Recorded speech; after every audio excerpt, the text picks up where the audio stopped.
నమస్కారం ఫ్రెండ్స్. ముందుగా అందరికీ శ్రీరామనవమి శుభాకాంక్షలు. ఈరోజు మన టాపిక్ వచ్చేసి యుద్ధం వల్ల సంభవించిన పరిస్థితుల గురించి మన భారత ప్రభుత్వం ఏమి నిర్ణయం తీసుకుంటుంది. పశ్చిమ ఆసియాలో వెస్ట్ ఏషియా నెలకొన్న ఉద్రిక్తతల నేపథ్యంలో దేశంలో పెట్రోల్, డీజిల్ ధరలు మరియు సరఫరాపై తలెత్తిన ఆందోళనలను పరిష్కరించడానికి ప్రధానమంత్రి నరేంద్ర మోదీ నిన్న మార్చి 26, 2026 ఉన్నత స్థాయి సమీక్ష నిర్వహించారు. ఈ సమావేశంలో తీసుకున్న కీలక నిర్ణయాలు మరియు ప్రభుత్వం ఇచ్చిన భరోసా వివరాలు. కీలక నిర్ణయాలు: ఎక్సైజ్ సుంకం తగ్గింపు. Excise duty cut.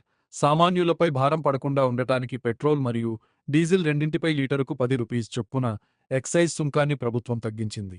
దీనివల్ల పెట్రోల్పై సుంకం 3కి తగ్గగా డీజిల్పై సుంకం 0 అయింది. ఎగుమతి పన్ను విధింపు.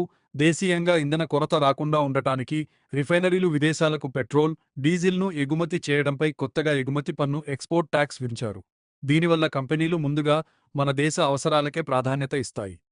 స్టాక్ లభ్యత. దేశము ప్రస్తుతం 60 రోజులకు సరిపడా ముడి చమురు క్రూడాయిల్ మరియు 1 నెలకు సరిపడా ఎల్పీజీ నిల్వ ఉన్నాయని ప్రభుత్వం స్పష్టం చేసింది. కాబట్టి ప్రజలు ఆందోళన చెందాల్సిన అవసరం లేదు. పెట్రోల్ బంకులకు వెసులుబాటు. వర్కింగ్ క్యాపిటల్ సమస్యల వల్ల బంకుల్లో స్టాక్ అయిపోకుండా ఉండటానికి ఆయిల్ కంపెనీలు బంక్ యజమానులకు ఇచ్చే క్రెడిట్ పరిమితిని 1 రోజు నుండి 3 రోజులకు పెంచాయి. వదంతులపై హెచ్చరిక. సోషల్ మీడియాలో వస్తున్న ఇంధన కొరత లేదా లాక్డౌన్ వంటి వార్తలు పూర్తిగా అబద్ధమని, వాటిని నమ్మి ప్రజలు పెట్రోల్ బంకుల వద్ద క్యూ కట్టి పానిక్ బయింగ్ చేయవద్దని ప్రభుత్వం విజ్ఞప్తి చేసింది. ముఖ్య గమనిక: అంతర్జాతీయంగా ముడి చమురు ధరలు బ్యారెల్కు సుమారు $122 పెరిగినప్పటికీ చమురు కంపెనీలకు వస్తున్న నష్టాలను ప్రభుత్వమే భరిస్తూ ధరలు భారీగా పెరగకుండా అదుపు చేస్తోంది. ఈ రోజు మార్చి 27 సాయంత్రం 6:30 గంటలకు ప్రధాని మోదీ అన్ని రాష్ట్రాల ముఖ్యమంత్రులతో వీడియో కాన్ఫరెన్స్ ద్వారా మాట్లాడి క్షేత్రస్థాయిలో పరిస్థితిని మరింత లోతుగా సమీక్షించనున్నారు.